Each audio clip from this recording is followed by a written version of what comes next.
Welcome to part 2. I want to talk a bit about blogs and blogging. Freedom of speech has taken on a whole new meaning with the use of blogs. Blogs have become extremely popular because they're free and they're easy to use. And if you're one of the millions who've wanted to spread the word through a blog, well, you've come to the right place to get started. It's actually quite simple in some cases and can be difficult with some other blogging programs. Setting up a blog through Blogger is really simple. Blogger is a blogging program created by Google, and it's free to use and simple to get started. All you need to do is sign up and then sign in, and you get a free account and you can start to use the program right away. And Blogger is hosted through Google, and it allows you to use a subdomain, for example yourname.blogspot.com. And after you sign up, you go through the process of choosing the design template, and next thing you do is you go ahead with adding content through their user-friendly control panel, and voila, you have a blog. With WordPress, actually there are two versions of WordPress.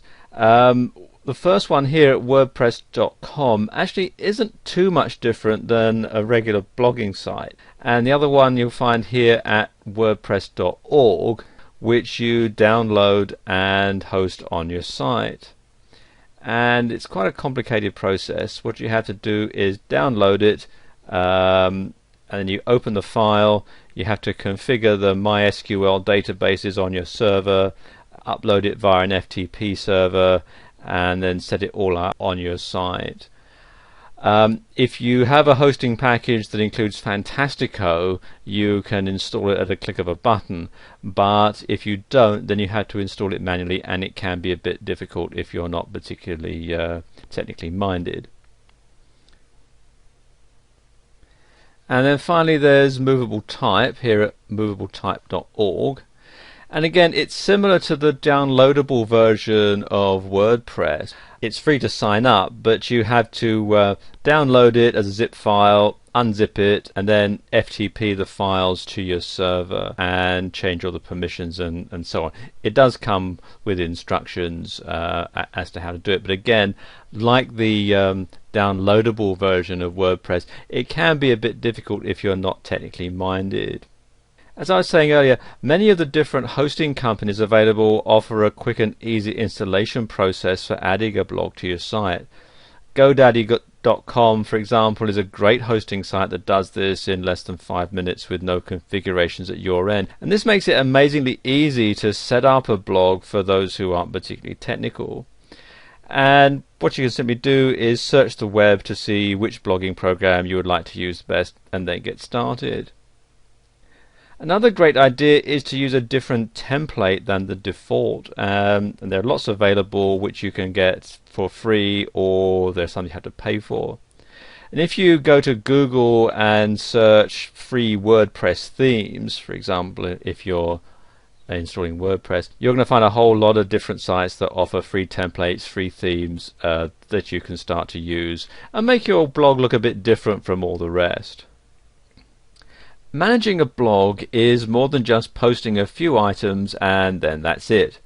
For those who want to use a blog as an information portal, managing a blog is a process that takes time, patience, and actual work.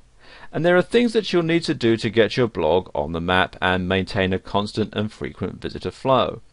Now, here are some vital tips to help you learn how to manage your blog and get closer to becoming an icon in the blogging world. And the first thing to do is to create a schedule.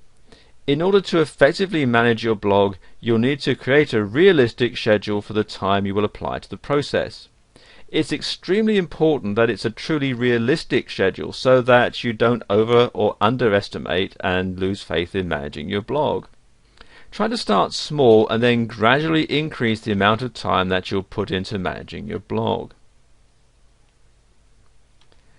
And then you want to figure out your priorities, and this is best determined after you figure out what you're going to use your blog for. If it's a company blog or a blog used to sell or promote things, then you'll need to create a priority list to manage your blog effectively. When you manage your blog, you'll want to learn about posting frequently, as the posts are the heart and soul of the whole blog.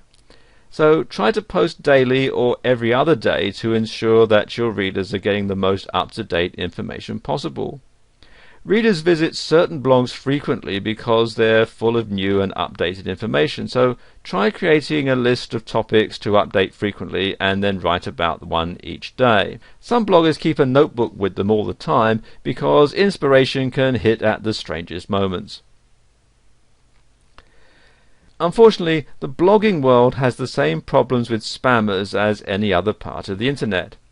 Many blogging systems are integrating widgets such as Askimet to block spammers and save you time that it takes going through all that nasty spam. The long-told phrase, practice makes perfect, is just as true for managing a blog. It takes a lot of time to learn an effective routine, and it's important to truly try before giving up, although you should never really give up. Practice also helps you to create posts much quicker and makes the time it takes to manage a blog significantly shorter. And you'll want to utilize the extra tools that come with your blog. Blogging programs offer those extra tools for a reason, to make managing your blog much easier. You'll find a wealth of useful tools in your control panel, such as RSS feed tools, spammer protection, analytics, and a whole lot more. Look into these and see what you think might help you manage your blog more effectively. If you find that managing your blog has become too much for you, you do have the option of outsourcing. And there are many sites that help connect you with bloggers and blog managers looking for work. And this is going to cost you more, but it'll be worth it in the long run if your blog is making you money. Managing a blog is not as easy as it looks, but if you utilize these tips, you'll soon see that it can be less chaotic and more effective. Continuously check your blog's program, forums, and blogs to see who's using what technologies and what technologies are making it easier for you to manage your blog. Bloggers all over the world have their opinions about the blogging programs they use. Two highly used blogging programs are Blogger and WordPress, both of which have their own features and downfalls. But there's been a wide range of debate to see who would win a fight between Blogger and WordPress. There are many things to consider when comparing these two blogging programs, such as setup, templates, usability, and features. Well, let's get started. And in the blue corner, sponsored by Google, it's Blogger. And in the green corner, the up-and-coming challenger, WordPress. Round 1 is setup. In the Blogger versus WordPress debate, the setup between the two programs is drastically different. Blogger's setup is quite simple and only requires you to sign up for a free account and pick a blog theme and name. WordPress's setup can be much more difficult than Blogger's. WordPress requires you to sign up, download, configure files, FTP transfer to your server, and then install. For those who are unfamiliar with server technology, they're going to find it extremely hard to set up WordPress. Thus,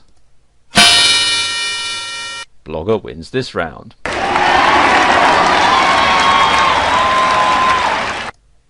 And round 2 is templates. Every blogging program has basic templates to choose from when you're creating a blog. WordPress comes equipped with 2 themes when installing it onto your server. However, there is an abundant amount of free and fee-based themes available on the web. But Blogger has 12 templates to choose from in the base process of getting started. Again, there are those who offer free and fee-based templates for Blogger as well. But for the sake of simplicity, Blogger wins this round due to having more templates on the base site.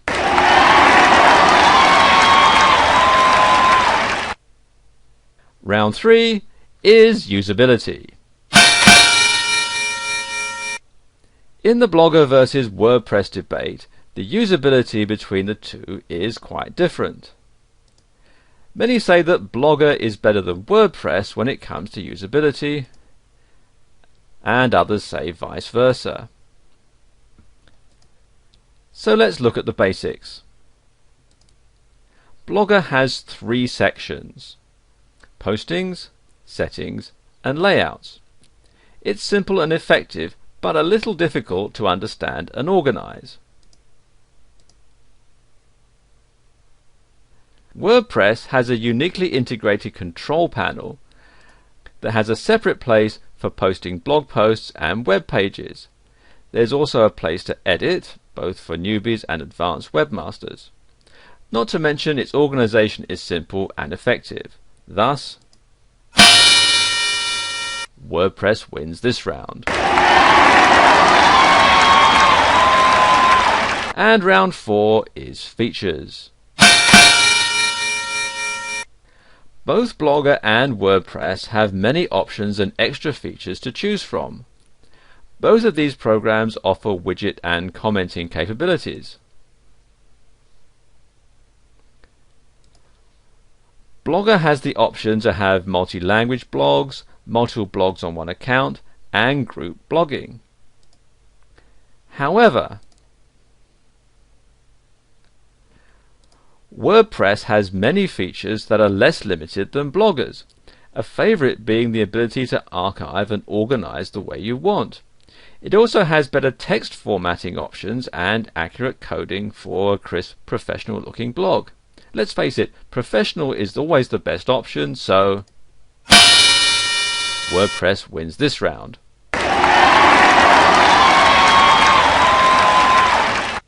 The debate of Blogger versus WordPress has come to a tie, thus proving the long-known truth that choice is based on experience and personal preference. The information in this video will bring you one step closer to choosing which blogging program is best for you in your situation. If you want an easy and effective way to just write what you want, Blogger is for you. If you prefer a professional-looking website with a blog, WordPress is the way to go.